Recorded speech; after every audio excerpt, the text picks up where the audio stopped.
Steven, you're leaving. What, do you have to work or something? What, you just don't hang out on YouTube all day? Bradley's off to work too. I know you're all probably working. I just, like I said earlier, I got a break between students, so I figured I'd hang out, maybe transcribe some stuff. Hey Joe, you want to do me a favor? Do you want to see if you can use one of those custom emotes? I haven't seen anyone use one yet. That's cool. Oh, they don't show up in the chat replay down there, but they show up in the chat. That's cool. Let's see, Steven. Yep, just tiled the floor and now running electric and hanging doors at another job. Yeah, well, at least you're not doing drywall. Did drywall yesterday. That's good. Maybe today will be easier. So listen to this kick off. I was actually listening to it a second ago.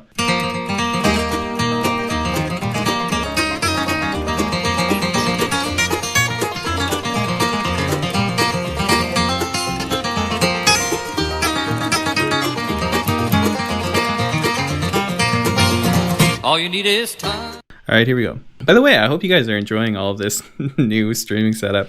I tried to make things look pretty the other day. I actually did it weeks ago, but I haven't had a chance to stream. Oh, not a good start. What's happening over there? Keep the questions coming. You're welcome to keep asking things. So I view this as like the kickoff phrase. This is like beforehand. Maybe that note is a little bit ghosted. And this is actually the start of the guitar break, like the true beginning of it. So it feels like maybe this one keeps ringing before he hits that open. He kind of goes back and forth.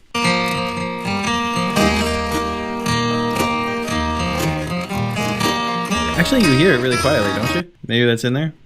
And this is like ghosted or something. We'll fix this. If I've written down whether it's open or fretted, we'll go back and get that right.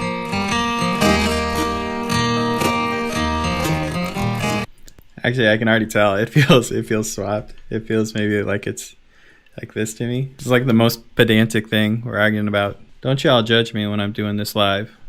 We go back and we make it better. It sounds like there's a hammer-on going on right there. Maybe something like that. Because he's about to go into this kind of standard phase.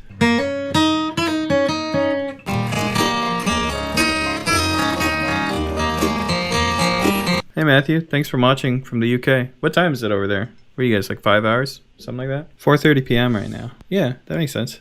That's 5 hours. 5 hours ahead, if anyone doesn't know which way the world spins. The only reason I know that is because I've taught students across the pond. I'll tell you who the scheduling is the worst with is the Australians. So hard to schedule a lesson. It's either super early in the morning or super late at night. That's the only time where something really lines up. So I teach at the end of my day, I teach lessons in Australia, and then it's the morning for them of the next day. I'm definitely still doing lessons. There is a wait list right now, and I think it's around 40 people long, and we're actually doing some things to keep that wait list moving. And I'll have more news about that soon. I'm just not talking about it yet. Do you think it's a good idea to learn mandolin licks on guitar? Yeah, totally. I spent a lot of time learning like Scruggs style banjo licks for guitar. There's a video on my YouTube channel of me playing Foggy Mountain Special, sort of note for note, like Earl Scruggs. This is a great TR kickoff too. This is, believe it or not, this is one that I haven't spent a ton of time with. And I've listened to the song a million times, but I've never tried to play it, so it's fun to just look at it.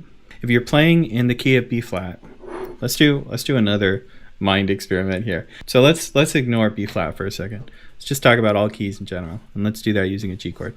Like we're in the key of G. The most popular chords are going to be 1, 4, and 5. We're going to expect C, G, C, and D basically. And when we look at these chords, they all have major pentatonic scales that make a lot of sense over them. So like G major pentatonic is something like this, something that we've talked about a million times on this channel. And then the C major pentatonic scale would look like this. Each one of these pentatonic scales contains the arpeggio for that chord. And then that D major pentatonic scale would look like this. There's a bunch of different ways to write that D major pentatonic scale if you didn't know that. So these are our 3 scales. And if I take these 3 scales and I start combining them, something really interesting happens. So if I take these scales and I combine them, I end up with actually the full G major scale. And that happens when I take a combination of all these. So I got open 3, I got open 3, and I got open 2. So combining all of them, I would get open 2, 3. And I do that for every single string. And as I go through that, look, I end up with the full G major scale. So asking a question like that, like, will this arpeggio work over this key? Well, really, it has to do with how things relate back to the parent key. In this case, G major has these 3 chords. These pentatonic scales end up making the G major scale. That's really interesting information. Almost like this is the big palette, the G major scale. These are the notes that work over specific chords, and these are the specific chords. There's kind of a hierarchy here that's really interesting. So if you're going to start improvising or thinking about how to play over the tune, the first thing that you might do is look at this basic hierarchy and make sure that you understand it. Then after that, you can add in all kinds of other crazy stuff to create unique sounds. But this will be like the safest sounds. Does that make sense to everyone? Music theory lesson. Pop it off. You guys are welcome to ask those questions too. I love answering those questions. Oh yeah, Harrison, you got an order that's still out. I looked at that briefly the other day, man. I got started on that. What are the Tonyisms that I see here? When you look at these kickoffs, a lot of players leave a full rest on beat 1. So this little tiny note right there, a lot of people wouldn't play that. They would just feel rest. Just real straight, right? But Tony always puts in this little, almost like a little hiccup before it starts. It's just like a tiny little detail that I always notice in his kickoffs. He always starts on the and. He never starts right on beat 2. The more obvious ones to most people would be these kind of licks. My guitar is making my green screen break out.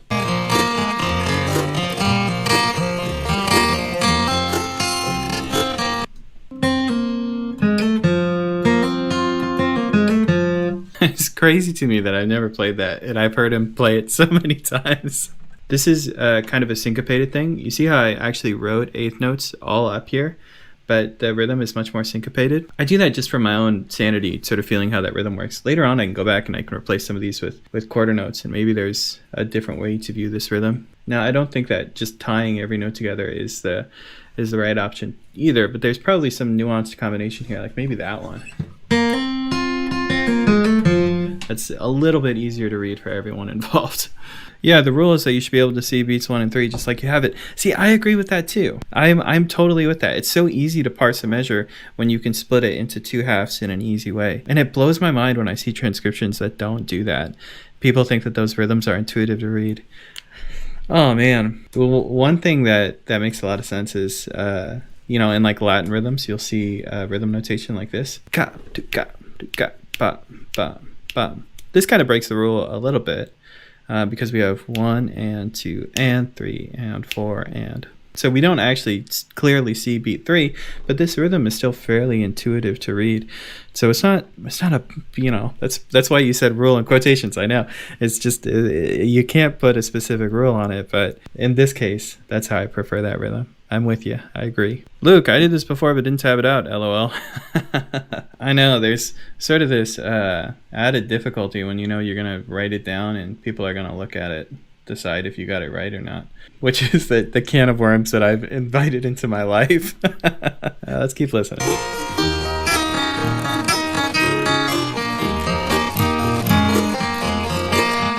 that on the offbeat?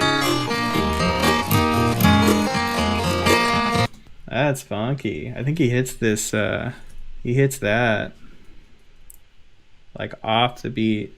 So it comes over on a tie and this ends up on the beat. It's weird. I can hear this note and then right afterwards I hear like the tail of this G run. Almost like that. It's a funky little thing right there if that's actually what happens. I'll have to listen to that one again. And there's our stop time. That's it. That's it, gang. Let's celebrate the end of this while I write in the pick strokes. Some of these aren't the pick strokes that I think Tony actually plays, but it's how sort of a modern player would interpret it. I feel good about it, though. I'm not worried about it.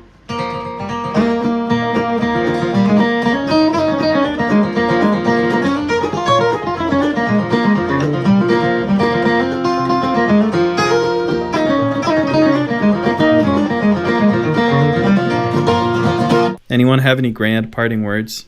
Anything you just have to let me know. Because now is your time. Thank you. That's a good thing to let me know. I do have to get back teaching. I have a little bit more of a break and then I got to get back in there. But this has been fun hanging out. I'm glad to know that I can just hop on and go live whenever I want and someone will watch it. So maybe I'll do this more often. Hopefully I'll see you soon for another live stream. I know some folks aren't going to be able to catch this, but If you did catch it, I'm glad you did. So I'll see all you folks later.